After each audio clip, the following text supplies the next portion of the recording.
Hello, everyone. This is Sinema77, horror and cult film lover. I'm back with another movie review. And tonight we're going to wrap up the final entry into the Night Eyes series. If anybody had been waiting for this video and it seemed like it was a long time getting out, I really do apologize about that. Um, yeah, I should not have waited this long to get the video out. So, again, I honestly do apologize. And hopefully, this video will be worth the wait. Um, so yeah, we're gonna go ahead and get started. Before I get started, though, I just want to say to everybody, I hope that you're staying well. Staying home, staying safe, staying healthy, and please take care of yourselves. And just my sincerest, you know, best wishes and best thoughts and good vibes go out to all of you. So anyway, so we're gonna get started. Now let's see. Okay, now we're in the Night Eye series. We wrapped up. This is the one that wraps up the whole thing. Obviously, when you watch Night Eyes 4 Fatal Passion, what you're going to understand is that for whatever reason, I don't know if just Andrew Stevens decided he didn't want to keep playing the part of Will Griffith anymore, or I don't know if he just got tired. He was like, just didn't want to be connected to this one series, even though, Night Eyes was his brainchild. If he wanted to just, go to work on other projects because he did move on. Now he's a producer, director, things like that. But or maybe he felt like he was getting too old and that people didn't want to see him naked in a movie anymore. I have no idea. But the one thing that you're going to notice is that this movie, it was really set up to basically have the character of Will Griffith pass the torch. And we're going to get to it. The movie stars, Andrew Stevens does appear in the movie in a very small role, and we'll get to him in just a second. But also, the movie stars Jeff Trachta, who everybody, well, not everybody, but people would remember him from the television soap opera The Bold and the Beautiful. Sorry, I'm trying to get all the details straight in my mind here. And the biggest issue with this movie was it stars Paula Barbieri. Now, the big thing about Paula Barbieri, and I'll go into more depth on this later in the video, but the main thing that she was known for at the time this movie came out, that she was the girlfriend of O.J. Simpson at the time of the O.J. murder trial. And obviously they separated, and she went on to marry a judge, funny of all things. But this was, at this time she made this movie. Now, getting into the movie, the story, we at the beginning of the movie, somebody is breaking into the house of Dr. Angela Cross, played by Paula Barbieri, and they're, looking for stuff. And then we come to find out that the Angela, she's a psychiatrist, and a lot of her clients are into some pretty shady stuff. And so the alarm goes off, and at the Night Eye security, they relay the message to Will Griffith, who's driving with his partner, Steve Caldwell, who's played by Jeff Trachta. And, they respond, they go, they find the intruder and they subdue him. But that's not before, he manages to get off a shot, and Will Griffith is shot. And, it's pretty serious. And so he tells Angela to call an ambulance. Will is, taken into the hospital, and he's, going through surgery, but it's looking pretty dicey, and, don't know what could happen, things like that. In the meanwhile, they decide that they want to really like tighten down the security on, Angela Cross. And even though she's kind of resistant in the beginning, finally she kind of succumbs to it. And then, he goes through, get the montage. This time, instead of Will Griffith being the one setting up the surveillance cameras and everything else, which at first, Angela lets him know she's really not into that idea at all. But she finally agrees to it. He's letting her know that it's for her safety, and that, that everything, if they're going to catch anybody, this is the best way to do it. So she finally gives in and lets it happen. So, basically now, Will is coming out of surgery. He's pretty much in like ICU pretty much. And so they're waiting to see if he's going to pull through or not. So meanwhile, Steve continues to, do the job. He's working nights and he's patrolling and everything else. And Steve is, he's okay as a security guard. Obviously, that's kind of the thing that I think was actually kind of a good idea, is they show that he does make mistakes and things. That at one point he is blindsided by one of Angela's more I guess you say unstable patients, and he tries to get into the house, and the housekeeper catches him, and uh, and so Steve, he's pretty much coming to and all this, and so but she ends up taking the guy into the office and talking to him and stuff. Well, anyway, as the movie continues, and basically what ends up happening is this movie pretty much, I'm sorry if I'm kind of like not really describing it very well. It's just, I watched the movie the other night. It's on YouTube, but the problem is it's dubbed, so I'm having trouble trying to remember all the details. And a gentleman was really nice to let me know in the comments section, I believe on Night Eyes 3, that the movies are available to Google on, and look into buying. So that, that is probably something I would definitely be looking into, seeing if I could get those on DVD at some point. But anyway, going back into this, so so it basically, the movie turns into a carbon copy of the first movie, is what ends up happening. There's one point where he's watching Angela, and he's, look at how beautiful and sexy she is and all this kind of stuff. And then, at one point he's witnessing her getting down and dirty, but then eventually, she starts seducing him very much like in the original movie. I mean, for crying out loud, there's even a scene in the movie where, Steve goes home like Will did in the first movie. He comes home after a night's work. He's got a pet dog, so you know, um, he's sitting there petting the dog, and he's putting the tape on of the night before, and he's watching Angela, kind of like how Will did with Nikki in the first movie. So the movie does really pretty much just kind of turn into, I hate to say that, but it really does kind of just turn into more of a carbon copy of the original film, and that's kind of what was bothering about it. And then at one point, she offers to make him dinner. And so the two of them have dinner. They get to know each other. And so he goes on. And then eventually they end up having, a sexual relationship. And, it's like, yeah, you do get to see Paula Barbieri, topless and stuff in the movie. And, things start. But then again, too, it's like, mystery starts to rear its ugly head, and things like that. And then Steve is kind of caught in this game of cat and mouse. He's trying to figure out. They even bring back Chick Venera, who played the lawyer in the first movie, who was telling Will that they were going to build a case against him, that he was assaulting Nikki and things like that. They even bring him back into this movie, and then ultimately it's revealed that Nikki is, not only is her clients into some shady stuff, but she's into it as well. And you have another ending where it's like, uh, yeah, it's like the guy, he thought she was in love with him. He was in love with her, but turns out she was using him. She was manipulating him, and that, she's going to try to get away with some stuff. And pretty much, yeah, just, she gets, the guy that she's with, he ends up getting shot, but she gets taken away, and, realize like she really had no feelings for Steve at all. She didn't care about him or anything like that. So there you go. And then by the end of the movie, Will has recovered, and you realize at the end of the movie they're taking him out in a wheelchair, and he tells Steve pretty much that he's gonna hang up the business, and this was too close of a call for him, and he's gonna hang it up. He's gonna pass leadership over to Steve, and Steve is going to now pretty much be the runner of Night Eyes, which obviously that tells you that, that's basically what the whole essence of this movie was. It's all about just passing the torch, and making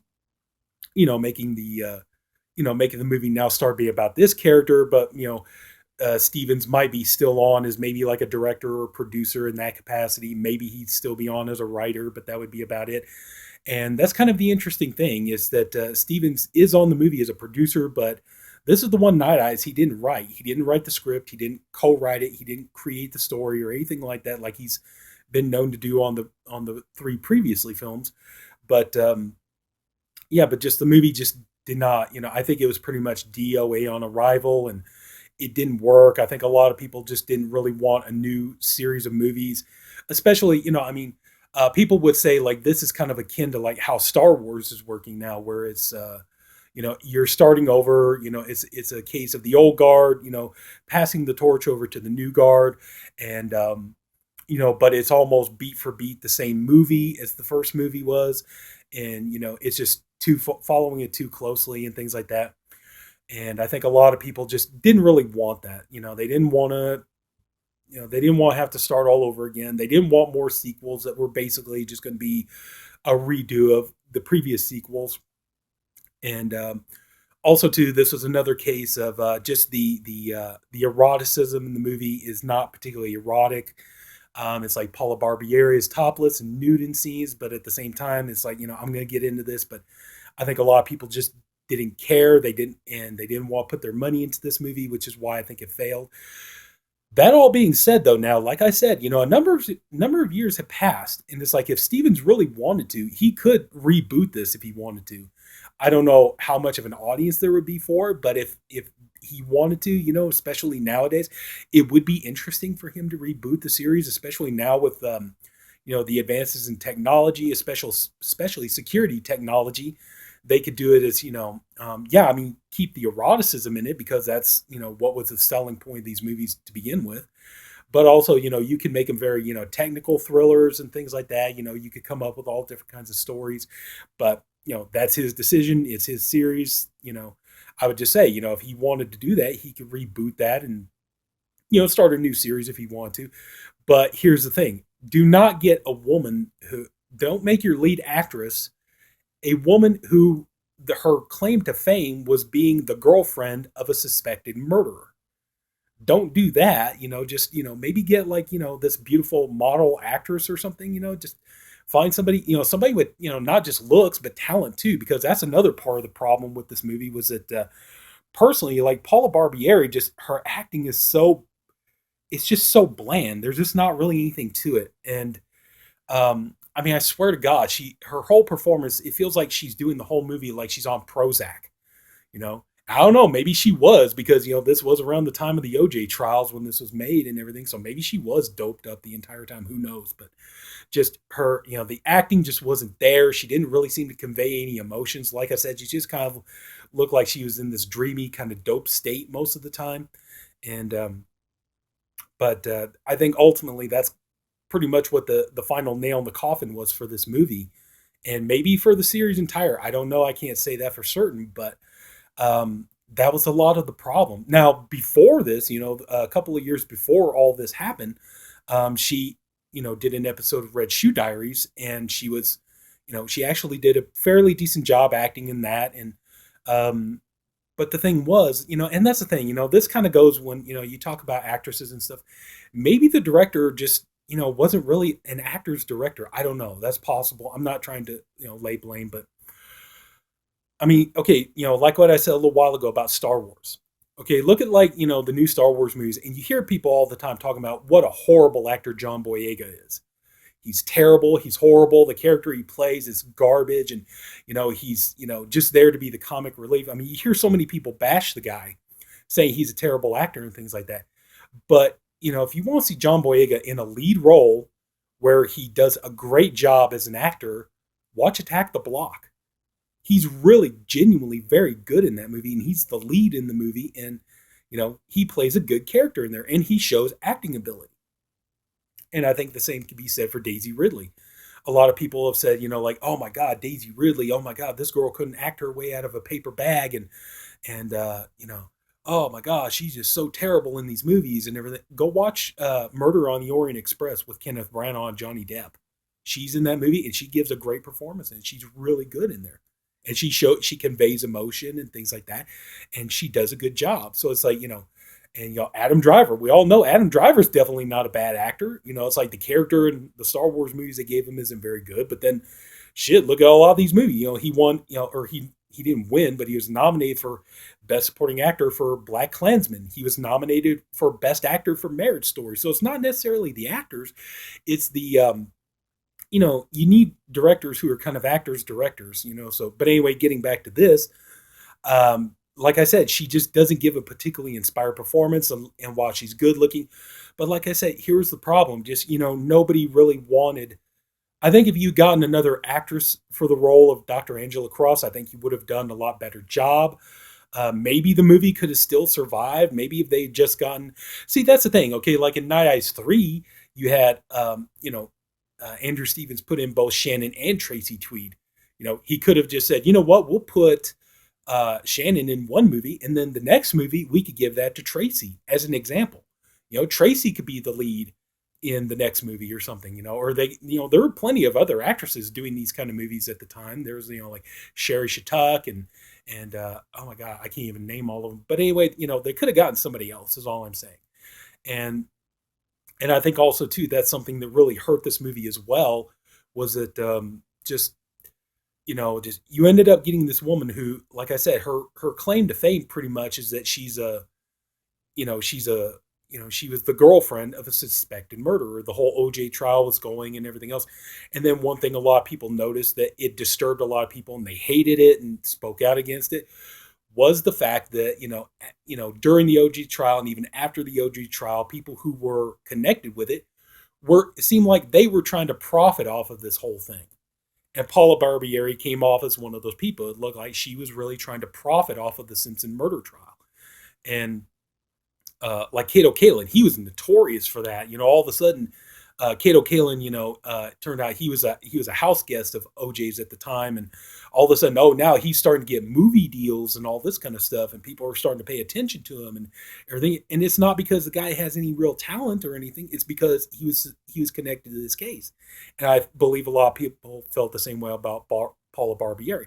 Yeah, she's a nude model. She's done a little bit of acting, but this movie didn't really didn't help win her over to any fans. And I don't know. I don't think she did much acting, if any, after this movie. I think this might have been the very last movie she did. I could be wrong about that.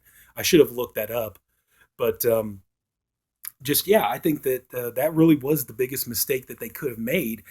And, just like I said, I think it was a number of things that kind of, just put this as the final entry in the Night Eyes series. Otherwise, I think it could have gone on.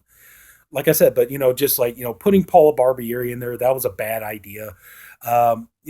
And I don't know if that's the exact reason why they put her in there, because they figured, with the controversy and the sensationalism and everything comes along with the OJ trial, that she would have won, that, this would have like gotten more people to see it, where it actually had the opposite effect, where people were just like, I don't want to see this shit. It's like that was OJ's, girlfriend during the murder trial and everything else. It's clear she's trying to, to a lot of people, it's like, it's clear she's trying to profit off of the murder of Nicole Brown Simpson and Ronald Goldman. So I think that was a lot of it too. And like I said, just the fact that they didn't really come up with anything interesting as far as like the story was concerned. Like I said, it really is almost just kind of a beat by beat, almost redo of the original movie, which I don't think was a good idea. They should have, I understand there's probably only so many stories you could do with security guards and things like that, but still, come on. You didn't have to mimic the original movie that closely. And I think just kind of the eroticism was just not really there. And like I said, a lot of it had to do with the casting of Barbieri, I think.